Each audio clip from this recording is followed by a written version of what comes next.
Hey guys, welcome back to the channel. ಮೊದಲನೇದಾಗಿ ಇವತ್ತು ನಮಗೆ NXT heat wave premium live event ನೋಡೋದಕ್ಕೆ ಸಿಕ್ತು. ಅಂಡ್ ಇದರಲ್ಲಿ ನಮ್ಮ ಈತನ್ ಪೇಜ್ ಅವರು ಹೊಸ NXT ಚಾಂಪಿಯನ್ ಆಗಿದ್ದಾರೆ ಅಂತಾನೆ ಹೇಳ್ಬೋದು. ಸೊ ಅವರಿಗೆ ಕಂಗ್ರಾಚುಲೇಷನ್ಸ್ ನ ತಿಳಿಸೋಣ. ಬಟ್ ಅವರು ಚಾಂಪಿಯನ್ ಆಗಿ NXT ಹೀಟ್ ವೇವ್ ಕ್ಲೋಸ್ ಆಗ್ಬೇಕಾದ್ರೆ ನಮಗೆ ಜೋ ಹೆನ್ರಿ ಅವರ ಗ್ರಾಫಿಕ್ ಕೂಡ ನೋಡೋದಕ್ಕೆ ಸಿಗುತ್ತೆ.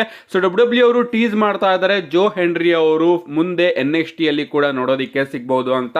ಸೊ NXT ನ ಬಿಟಾಕಿ ಮೇನ್ ರಾಸ್ಟರ್ಗೂ ಕೂಡ ನಮ್ಮ ಜೋ ಹೆನ್ರಿ ಅವ್ರನ್ನ ಕರ್ಕೊಂಡು ಬರ್ಬೋದು, ಯಾಕಂದ್ರೆ ಈಗ ಅವರ ಪಾಪ್ಯುಲಾರಿಟಿ ತುಂಬಾನೇ ಇದೆ. ಸೊ ಕಂಗ್ರಾಚುಲೇಷನ್ಸ್ ನ ತಿಳಿಸೋಣ ನಮ್ಮ ಈತನ್ ಪೇಜ್ ಅವರಿಗೆ ಹೊಸ NXT ಚಾಂಪಿಯನ್ ಆಗಿರೋದಕ್ಕೆ. ನೆಕ್ಸ್ಟ್ ಅಪ್ಡೇಟ್ ಕಡೆ ಬರೋದಾದ್ರೆ ಇದಿರ್ತಕ್ಕಂಥದ್ದು ಮನಿ ಇನ್ ದ ಬ್ಯಾಂಕ್ ನ ರೇಟಿಂಗ್ಸ್ ಬಗ್ಗೆ. ಯೂಶುವಲ್ ಆಗಿ ಪ್ರೀಮಿಯಂ ಲೈವ್ ಇವೆಂಟ್ ಗಳ ವ್ಯೂವರ್ಶಿಪ್ ಬರೋದಿಲ್ಲ. ಯಾವ ರೀತಿ ನಾವು ಮಂಡೇ ನೈಟ್ ರಾ ಹಾಗೆ ಸ್ಮ್ಯಾಕ್ ಡೌನ್ ನ ವ್ಯೂವರ್ಶಿಪ್ ನ ತಿಳಿಸ್ತೀವೋ ಆ ರೀತಿ ಪ್ರೀಮಿಯಂ ಲೈವ್ ಇವೆಂಟ್ ಗಳ ವ್ಯೂವರ್ಶಿಪ್ ಬರೋದಿಲ್ಲ. ಬಟ್ ರೇಟಿಂಗ್ಸ್ ಅಂತೂ ಬರುತ್ತೆ.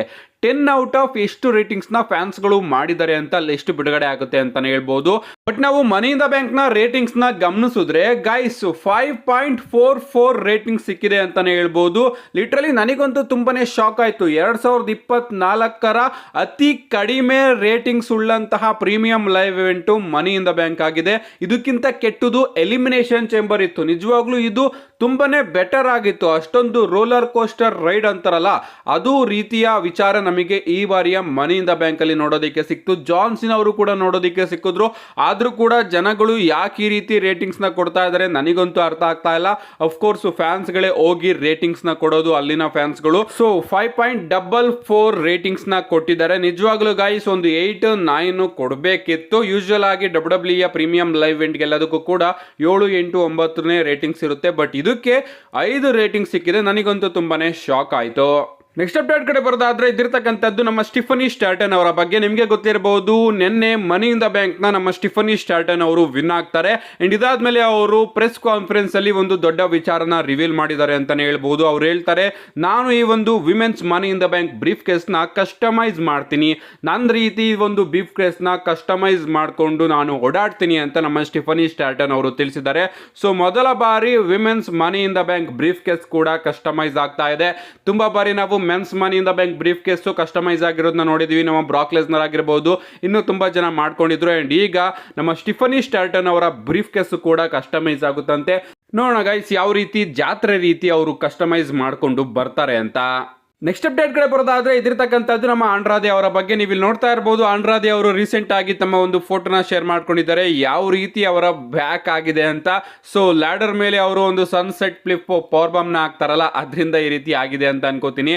ನಿಜವಾಗ್ಲೂ ಗೈಸ್ ತುಂಬಾ ಡೆಡ್ಲಿ ಮೂವ್ನ ಇವರು ಪರ್ಫಾರ್ಮ್ ಮಾಡಿದ್ರು. ಅಂಡ್ ಇನ್ನೂ 1-2 ದಿನ ಇದ್ದೇ ಇರ್ತದೆ. ನೆಕ್ಸ್ಟ್ ಅಪ್ಡೇಟ್ ಕಡೆ ಬರೋದಾದ್ರೆ ಇದಿರ್ತಕ್ಕಂಥದ್ದು ನಮ್ಮ ಬೀಸ್ಟ್ ಬ್ರಾಕ್ ಲೆಸ್ನರ್ ಅವರ ಬಗ್ಗೆ. ರೀಸೆಂಟ್ ಆಗಿ ನಮ್ಮ ಬೀಸ್ಟ್ ಬ್ರಾಕ್ ಲೆಸ್ನರ್ ಅವರು ಸ್ಪಾಟ್ ಆಗಿದ್ದಾರೆ ಒಬ್ಬ ಫ್ಯಾನ್ ಜೊತೆ. ನೀವು ಇಲ್ಲಿ ಫೋಟೋಸ್ ನ ನೋಡ್ತಾ ಇರಬಹುದು. ಲಿಟ್ರಲಿ ಗೈಸ್ ಗಡ್ಡ ಗಿಡ್ಡ ಎಲ್ಲ ಶೇಪ್ ಕೊಡಿಸ್ಕೊಂಡು ಸಖತ್ತಾಗಿ ನಮ್ಮ ಬ್ರಾಕ್ ಲೆಸ್ನರ್ ಅವರು ಕಾಣಿಸ್ಕೊತಾ ಇದ್ದಾರೆ. ಅಂಡ್ ಆದಷ್ಟು ಬೇಗ WWE ಗೆ ರಿಟರ್ನ್ ಆದ್ರೆ ಇನ್ನೂ ಕೂಡ ಸಖತ್ತಾಗಿರುತ್ತೆ. ಸೊ ನಾನಂತೂ ನಮ್ಮ ಬ್ರಾಕ್ ಲೆಸ್ನರ್ ಅವ್ರನ್ನ ನೋಡೋದಕ್ಕೆ ತುಂಬಾನೇ ಕಾಯ್ತಾ ಇದ್ದೀನಿ ಗೈಸ್. ನೋಡೋಣ ಈ ಬಾರಿ ರಸಲ್ ಮೇನಿಯಾ ಟೈಮಿಂಗ್ ಆದ್ರೂ ನಮ್ಮ ಬ್ರಾಕ್ ಲೆಸ್ನರ್ ಅವರು ಬರ್ತಾರೆ ಅಂತ. ಯಾಕಂದ್ರೆ ರಸಲ್ ಮೇನಿಯಾ 40 ಅಲ್ಲಿ ತುಂಬಾ ಅದ್ಭುತವಾದ ವಿಚಾರಗಳು ನಮಗೆ ನೋಡೋದಕ್ಕೆ ಸಿಕ್ತು ಎಕ್ಸೆಪ್ಟ್ ಬ್ರಾಕ್ ಲೆಸ್ನರ್. ಸೊ ಆ ಒಂದು ವಿಚಾರನ ನಾವು ಈ ಬಾರಿ ಮಿಸ್ ಮಾಡ್ಕೊಳ್ಳೋದಕ್ಕೆ ಇಷ್ಟಪಡೋದಿಲ್ಲ. ನೋಡೋಣ ಗೈಸ್ ನಮ್ಮ ಬ್ರಾಕ್ ಲೆಸ್ನರ್ ಅವರು ಬರ್ತಾರೋ ಇಲ್ವೋ ಅಂತ.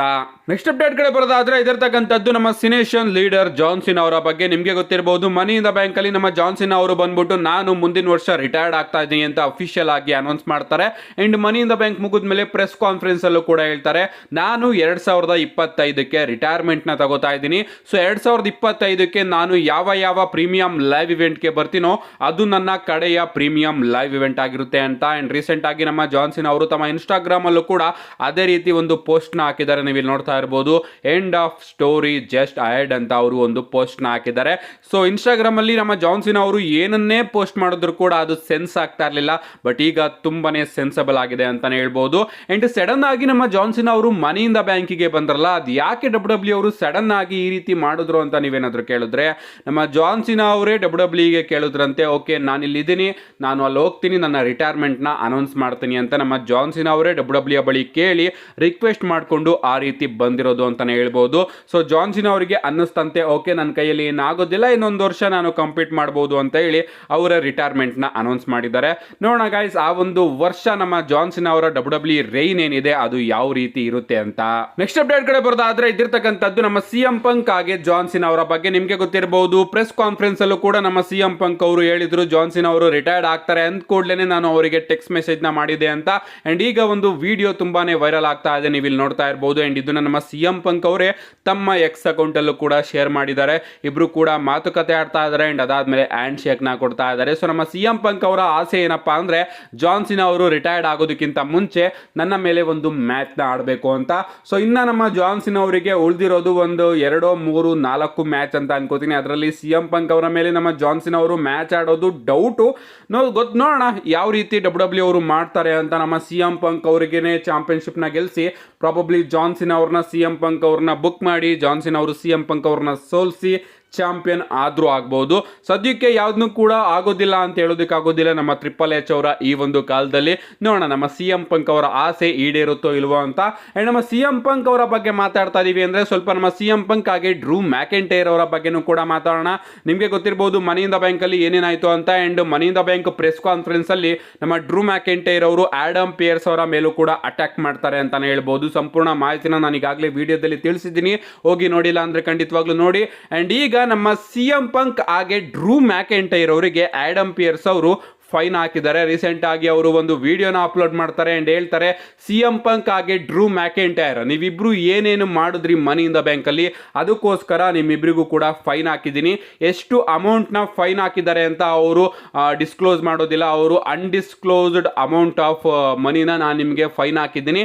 ಅಂಡ್ ಎಸ್ಪೆಷಲಿ ಡ್ರೂ ಮ್ಯಾಕೆಂಟೈರ್ ನೀನು ನನ್ನ ಮೇಲೆ ಅಟ್ಯಾಕ್ ಮಾಡಿದೆ ಅಲ್ವಾ, ಅದಕ್ಕೋಸ್ಕರ ನಿನ್ನನ್ನು ಸಸ್ಪೆಂಡ್ ಕೂಡ ಮಾಡ್ತಿದ್ದೀನಿ ಅಂತ ನಮ್ಮ ಆಡಮ್ ಪಿಯರ್ಸ್ ಅವರು ತಿಳಿಸಿದ್ದಾರೆ. ಸೊ ನಾಳೆ ಮಂಡೇ ನೈಟ್ ರಲ್ಲಿ ನಮಗೆ ಡ್ರೂ ಮ್ಯಾಕೆಂಟೈರ್ ಅವರು ನೋಡೋದಕ್ಕೆ ಸಿಗೋದಿಲ್ಲ, ಯಾಕಂದ್ರೆ ಆಡಮ್ ಪಿಯರ್ಸ್ ಅವರು ಡ್ರೂ ಮ್ಯಾಕೆಂಟೈರ್ ಅವ್ರನ್ನ ಸಸ್ಪೆಂಡ್ ಮಾಡಿದ್ದಾರೆ.